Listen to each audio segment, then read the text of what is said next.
Yes, if you attended a media briefing where the media from around the world saw the scale of the atrocities Hamas committed, the Israel government took the extreme measure of showing the world's media vision of some of these crimes that have been seen across Israel after the poor reporting, after doubts were cast about reports of decapitated babies and families burnt alive.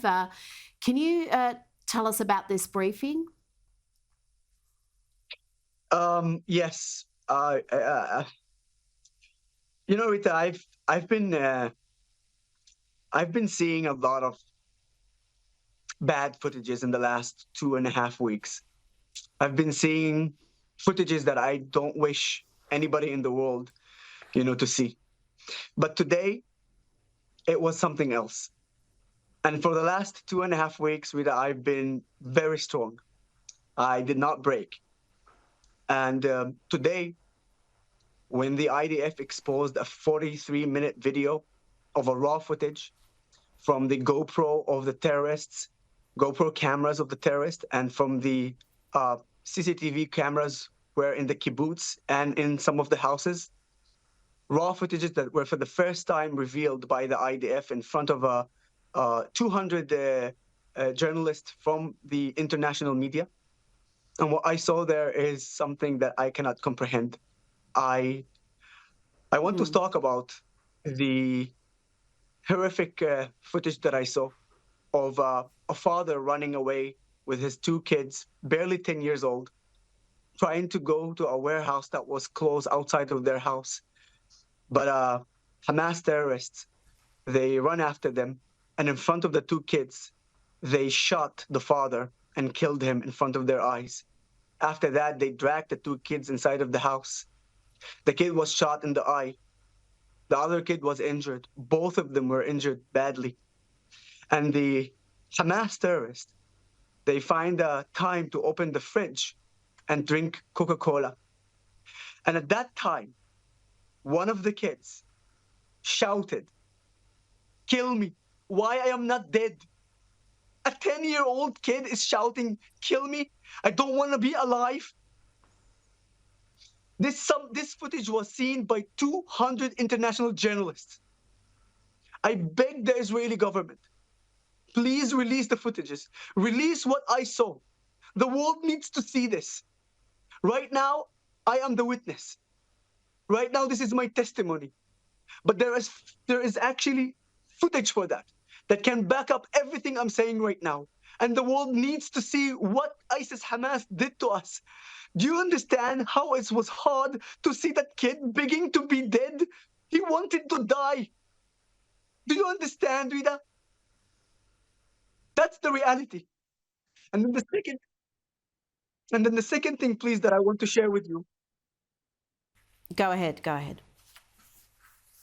The second thing that I wanted to share with you is an actual record talk between one of the terrorists while he was in the kibbutz in the south of Israel, calling his parents in Gaza. He was so happy that he killed 10 Israelis. He said that. You can listen to that. Everybody listen to that. And the father is telling him, "Praise God. Thank you. Come back." And he goes like, "I'm not coming back. I want to kill more." This is what we're dealing with. This is ISIS-Hamas, and I beg you, spread that message.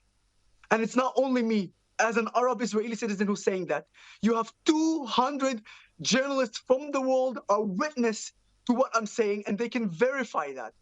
And at the same time, I beg Israel, speak to the families, get authorization, and release the footage. The world needs and must see it to understand the ISIS-Hamas.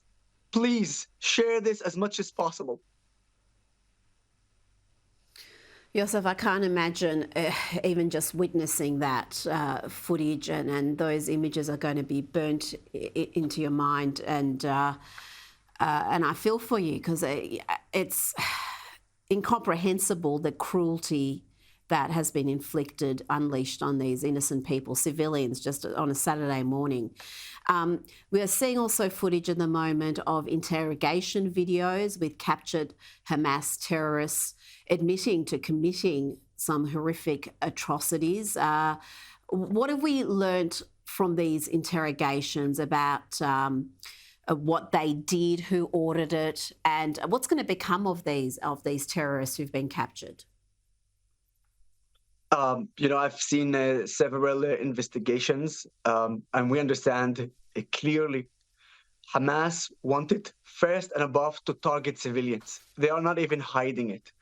We know that even before they entered Israel, they on purpose drugged themselves and take drugs like cocaine in order for them just to go and make those atrocities and the massacres. We know that they got a direct order from their commanders, the terrorists from Hamas, direct order to kill as much as possible, to humiliate, to behead, to rape. They wanted to rape. They wanted to kill, they wanted to torture, and they wanted to beheaded, and they wanted to kidnap civilians. That was one of the main targets. And another unbelievable thing that was found in one of the USBs on the terrorist, were their instruction in order for them to build chemical weapons in order to actually spread it in the south of Israel and later further continuing to move on to the center and even to the north of Israel. This is what we understand from the investigation.